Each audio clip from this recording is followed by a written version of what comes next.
Day 2 since I buried my son. My son died from the coronavirus, as I've mentioned, but not in the way you think. The human condition is not to be socially isolated. And even I heard someone say, well, it's like summer for these kids. It's not like summer for these kids. It's just not. Anybody says it's an idiot. This is not summer. You have parents who are stressed out because they lost their jobs. That's not like summer. You got kids who have no interaction with their friends other than through Fortnite and FaceTime. That's not like summer. You have kids who can't go run off their energy at PE class. They can't get that one hug from their teacher that they needed. There's social and emotional challenges beyond comprehension. And we're only going to begin to understand the effects, and it will be incredibly hard to track and incredibly hard to prove my thesis because the network effects of how this all happened, the butterfly effect, is too complicated. But my belief is that we have a bubble, a social and emotional bubble that's about to burst. And it's been coming for a while. I think Hayden was an incredible kid. He wasn't depressed. He wasn't someone who moped around. Like any teenager, he was hard on himself at times. Probably a lot like me, pretty competitive guy. And like anybody, had his own insecurities here and there. My son, the story behind my son, for those who want to know, back in December, he got a brand new monitor for Christmas. That's what he wanted. He was a big time gamer, and I got nothing wrong with gaming. That's what he wanted to play Fortnite. He's an incredible Fortnite player, one of the top for his age in the country.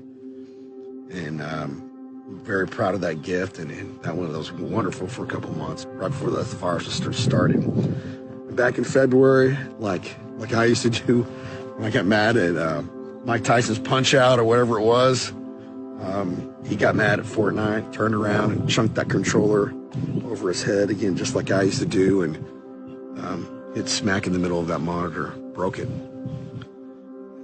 And we told him, son, you can't do that. I don't care about the monitor, but I care about how you react. It's just, you can't do that. When you're not getting another one. Sorry, dude. And he negotiated and tried every which way to convince us, talking to my dad, we call him Pee-Pee, trying to get him to fix it, and you can't fix those new LCD monitors, or not cheaply at least. And,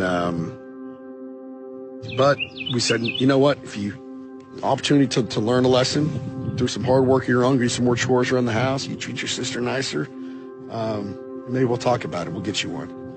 And he held up his end of the bargain. February, March, he worked his butt off, did some things around the house, did many things around the house. I could see just a wonderful change in how he treated his sister, which brother and sisters always fight. There's nothing unusual about that, but just learning. He was evolving, he was growing, he was becoming a man, 12-year-old boy. And, a week and a half ago, we had a wonderful day where me and Hayden were supposed to go get haircuts at my office. Both of us were getting shaggy as can be. And my water in my well went out. And, I needed help to fix it, so I called the smartest guy I know, which was my dad. And I hadn't seen him because of the virus. I hadn't allowed him to go to work. I said, you got to work from home, man. I was worried about my dad just like everybody else. But he came over, helped me fix the well. It was a beautiful sunny day. We had a glorious time. Me, Hayden, and him fixing it. My dad even gave him a little mission that he had to watch something on the well. He was real proud of that. And her Hayden company in the kitchen. I gave him the biggest hug, and I kissed him on the hair. I hugged him tight for some reason. I didn't know what the last time I'd hug him. My dad did the same, and we talked some more. And Hayden went upstairs to his room. My dad had to go. I had to take a phone call. April went to go pick up a friend. The social isolation, we kind of reached a point where we felt like it was counterproductive. So we're going to let her have her friend spend the night, and then we're going to get some food. And my dad left, April left. I went into my room real quick. Just my little daughter, me, and Hayden were at home. I took a call. It took about 25, 30 minutes. Walked outside, and my 8-year-old daughter came down the stairs and said Hayden hung himself. And I ran upstairs. tried. I want nobody ever to see what I saw, to feel this pain. I want nobody. And as we found out, you know, we were in shock the first couple days. Just where did this come from? How did this happen? I'm a horrible parent. Horrible. And come to find out that he had broke his monitor again. And in just a rash of emotion and probably anger at himself, and he was scared to get in trouble and embarrassed and all these emotions. You know, I went in his closet and rudimentally did something that I know he regrets. The kicker of it was 3 days before his 13th birthday, and he was so excited about that birthday. So excited about his birthday. And he was going to get a controller, some new controller that was going to really make his Xbox game better, or his Fortnite game better. And so when he broke his monitor, I believe he felt like he ruined his party. He ruined his birthday. You already couldn't have a birthday party because of social isolation. Imagine that as a 12-year-old boy. You know, that's got to be. Those are the things you look forward to as a kid. And then you accidentally ruin it because you break your monitor and you aren't going to be able to use your birthday present here in a couple of days, and you can't go see your friends. And you're stuck. You didn't have PE class to run it all out, and you know all those things. Everybody's playing Fortnite across the country. Kids are staying up later than they are, so they don't have the skills. We as a society, me as a parent, us as parents haven't necessarily given them all the tools to properly handle. And in that moment, probably not understanding the finality of the situation, went in the closet and got himself in a situation I believe he couldn't get out of. And might have been an accident.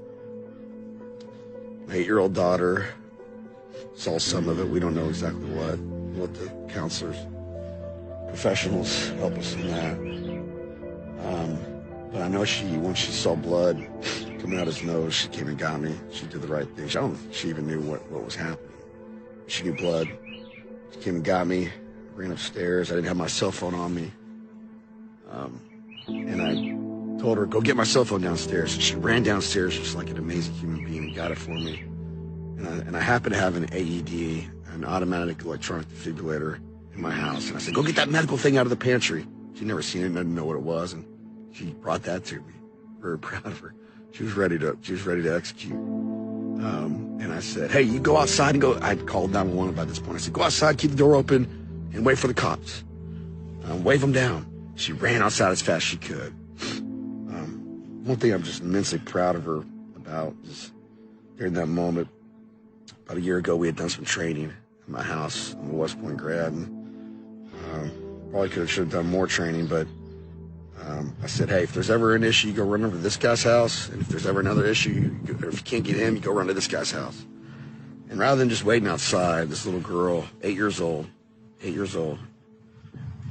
last September, ran to my neighbor's house, got my neighbor, ran to the other neighbor's house and got them. And as I was giving CPR, I was on the verge of collapsing. Literally was on the verge of collapsing. I was praying to God just to give me the strength.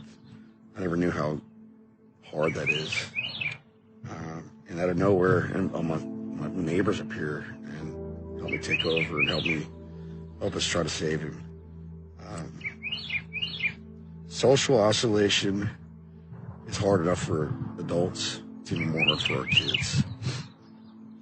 And I've been saying COVID killed my son. I believe it, but not how we think. I believe my son would be alive today if he was in school. And that's not to discount the massive suffering around the world around this virus. I thank you all for listening to me. I need to get this off my chest. I'm now one of Hayden's soldiers, who is a soldier of God. And what's a horrible tragedy, I'll be damned if I don't make this a little bit better. And politicians, for those of you who made the decisions you made, I know you're not perfect, but there's got to be accountability. And not accountability like I'm doing it in a bad way. Accountability in what's legally right, my rights as a citizen, which is to speak out, which is to influence change. And if I don't think you're a good enough leader, I can spend my pocketbook and my time and my effort to get you out of there. I don't want my son, his memory, to be the last mistake he ever made. Nobody wants that.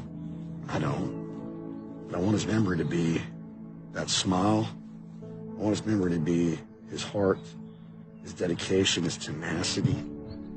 And I want his memory to be that he made a big difference in the world, lit a flame, spark around the world.